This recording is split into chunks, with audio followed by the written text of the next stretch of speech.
വചനം 27. വാക്കർത്ഥം. വയൗമയഅദ്ദു, കടിക്കുന്ന ദിവസം, അദ്ദാലിമു, അക്രമി അഥവാ പാപി, അലാ യദൈഹി, തൻ്റെ കൈകളെ, യഖൂലു, അവൻ പറയും, യാ ലൈതനീ, അഹോ, അയ്യോ ഞാനായെങ്കിൽ നന്നായേനെ, എത്ര നന്നായിരുന്നു, ഇത്തഖദ്തു, ഞാൻ സ്വീകരിച്ചു, ഉണ്ടാക്കിവെച്ചുവെങ്കിൽ, മഅർ റസൂലി, റസൂലിൻ്റെ കൂടെ, സബീലൻ, ഒരു വഴി, മാർഗം. ويوم يعض الظالم على يديه يقول يا ليتني اتخذت مع الرسول سبيلا. അക്രമകാരിയായുള്ളവൻ വ്യസനഭാരത്താൽ തൻ്റെ കൈകൾ കടിക്കുന്ന ദിവസം അവൻ പറയും, അഹോ, ഞാൻ റസൂലിൻ്റെ കൂടെ ഒരു മാർഗം സ്വീകരിച്ചിരുന്നുവെങ്കിൽ എത്ര നന്നായിരുന്നേനെ. വചനം 28. വാക്കർത്ഥം. യാ വൈലത്ത, എൻ്റെ കഷ്ടമേ, നാശമേ, ലൈതനി, ഞാനായിരുന്നെങ്കിൽ നന്നായേനെ, ലം അത്തഖിദ്, ഞാൻ സ്വീകരിച്ചില്ല, ഫുലാനൻ, ഇന്ന ആളെ, ഇന്നവനെ, ഖലീലൻ, ചങ്ങാതി, സുഹൃത്ത്. يا ويلتى ليتني لم أتخذ فلانا خليلا.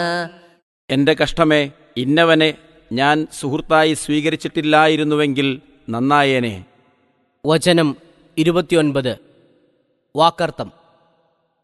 ലഖദ് അദല്ലനി, തീർച്ചയായും അവൻ എന്നെ വഴിപിഴപ്പിച്ചു, അനി ദിക്രി, ബോധനത്തിൽ, ഉപദേശത്തിൽ, പ്രമാണത്തിൽ നിന്ന്, ബഅദ ഇദ് ജാഅനി, അതെനിക്ക് വന്നതിനു ശേഷം, വകാന ശൈത്വാനു, പിശാചാകുന്നു, ലിൽ ഇൻസാനി, മനുഷ്യന്, ഖദൂലൻ, കൈവെടിയുന്നവൻ. لقد أضلني عن الذكر بعد إذ جاءني وكان الشيطان للإنسان خذولا. എനിക്ക് ബോധനം വന്നെത്തിയതിനു ശേഷം അവൻ എന്നെ അതിൽ നിന്ന് വഴി പിഴപ്പിച്ചു കളഞ്ഞുവല്ലോ. പിശാച് മനുഷ്യനെ കൈവെടിയുന്നവനാകുന്നു. 27 മുതൽ 29 വരെയുള്ള വചനങ്ങളുടെ വിശദീകരണം. ഇവിടെ അക്രമകാരി, അവ്വാലിം എന്നും ഇന്നവൻ, ഫുലാനൻ എന്നും പറഞ്ഞത് ചില പ്രത്യേക വ്യക്തികളെ ഉദ്ദേശിച്ചല്ല. സത്യപ്രബോധനത്തിന് ചെവി കൊടുക്കാതെ അന്യരുടെ ദുർബോധനങ്ങൾക്കും ചൊൽപ്പടിക്കും വശംവദരായി വഴിപിഴച്ചവരെല്ലാം അക്രമകാരികളിൽ ഉൾപ്പെടുന്നു. ഏതൊരു കൂട്ടരുടെ ദുർബോധനം അല്ലെങ്കിൽ അനുകരണം അവരെ വഴിപിഴപ്പിച്ചുവോ, അത് വ്യക്തിയോ കക്ഷിയോ മനുഷ്യനോ ജിന്നോ ആരെങ്കിലുമാകട്ടെ, അക്കൂട്ടരെ ഉദ്ദേശിച്ചാണ് ഇന്നവൻ എന്നു പറഞ്ഞത്. വഴിപിഴക്കുവാൻ കാരണം പ്രത്യക്ഷത്തിൽ ആരായിരുന്നാലും ശരി, അതിൻ്റെ പിന്നിൽ പ്രവർത്തനം നടത്തുന്ന ഒരു ദുശ്ശക്തി ഒളിഞ്ഞു കിടപ്പുണ്ട്. അതെ, പിശാച്. മനുഷ്യന്റെ രക്ഷാമാർഗം മുഴുവൻ തടയപ്പെടുകയും ഭാവി ജീവിതം അമ്പെ നഷ്ടപ്പെടുകയും ചെയ്യുന്നതുവരെ പിശാചൊരിക്കലും തൃപ്തി അടയുന്നതല്ല. അത് സാധിച്ചു കഴിഞ്ഞാൽ അവൻ്റെ സുഹൃത്ത് ബന്ധത്തിൽ നിന്നും അവൻ ഒഴിഞ്ഞുമാറുകയും ചെയ്യും. അവനെക്കുറിച്ച് മനുഷ്യൻ ജാഗരൂകനായിരിക്കേണ്ടതുണ്ടെന്നത്രേ പിശാച് മനുഷ്യനെ കൈവെടിയുന്നവനാണ് എന്ന വാക്യം മുഖേന അല്ലാഹു ഉണർത്തുന്നത്. ഈ ആയത്തുകളുടെ അവതരണ ഹേതുവായി പല ഖുർആൻ വ്യാഖ്യാതാക്കളും ഉദ്ധരിച്ചു കാണുന്ന ഒരു സംഭവം അവയുടെ ഉള്ളടക്കം ഉദാഹരണസഹിതം മനസ്സിലാക്കുവാൻ സഹായകമാകുന്നു. അതിൻ്റെ ചുരുക്കം ഇതാണ്. അബൂ മുഅയ്ത്തിന്റെ മകൻ ഉഖബത്ത് നബി സല്ലല്ലാഹു അലൈഹി വസല്ലമയുടെ അടുക്കൽ സാധാരണ ചെല്ലാറുണ്ടായിരുന്നു. ഒരു ദിവസം അയാൾ തിരുമേനിയെ വിരുന്നിന് ക്ഷണിച്ചു. അയാൾ നബി സല്ലല്ലാഹു അലൈഹി വസല്ലമയിൽ വിശ്വസിക്കാത്ത സ്ഥിതിക്ക് അയാളുടെ ഭക്ഷണം സ്വീകരിക്കുന്നതിൽ നബി സല്ലല്ലാഹു അലൈഹി വസല്ലം വിസമ്മതം പ്രകടിപ്പിച്ചു.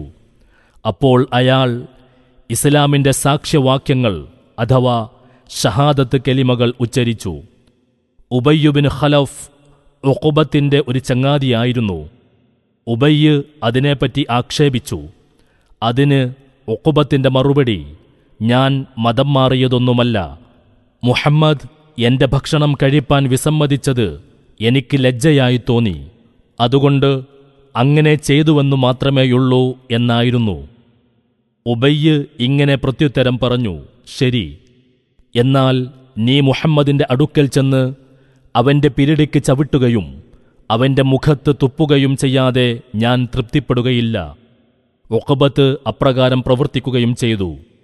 ഈ അവസരത്തിൽ നബി സ്വല്ലല്ലാഹു അലൈഹി വസല്ലം തിരുമേനി ഇങ്ങനെ പ്രസ്താവിക്കുകയുണ്ടായി, താൻ മക്കായിൽ നിന്ന് വെളിയിൽ പോകുന്ന പക്ഷം തന്റെ തലക്കുമീതെ വാൾ വീഴാതെ ഞാൻ കാണുകയുണ്ടാവുകയില്ല.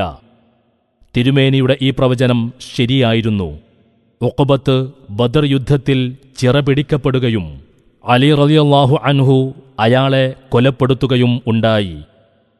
ഉബയ്യാകട്ടെ ഉഹദ് യുദ്ധത്തിൽ തിരുമേനിയുടെ കരങ്ങളാൽ കുന്തം കൊണ്ട് കിട്ടിയ കുത്തുനിമിത്തം നരകാവകാശിയായി മരണപ്പെടുകയും ചെയ്തു. നബി സല്ലല്ലാഹു അലൈഹി വസല്ലം അരുളി ചെയ്തതായി അബൂ ഹുറൈറ റളിയല്ലാഹു അൻഹു ഉദ്ധരിക്കുന്നു, മനുഷ്യൻ അവന്റെ ചങ്ങാതിയുടെ മതത്തിലായി ഒരുമിച്ച് കൂട്ടപ്പെടുന്നതാണ്. ആകയാൽ നിങ്ങൾ ഓരോരുവരും താൻ ആരെയാണ് ചങ്ങാതിയായി അഥവാ സുഹൃത്തായി വെക്കേണ്ടതെന്ന് നോക്കിക്കൊള്ളട്ടെ. യുഹ്ശറുൽ മർഉ അലാ ദീനി ഖലീലിഹി ഫൽയൻദുർ അഹദുക്കും മൻ യുഖാലിൽഹു റവാഹു അബൂ ദാവൂദ് വത്തിർമിദി.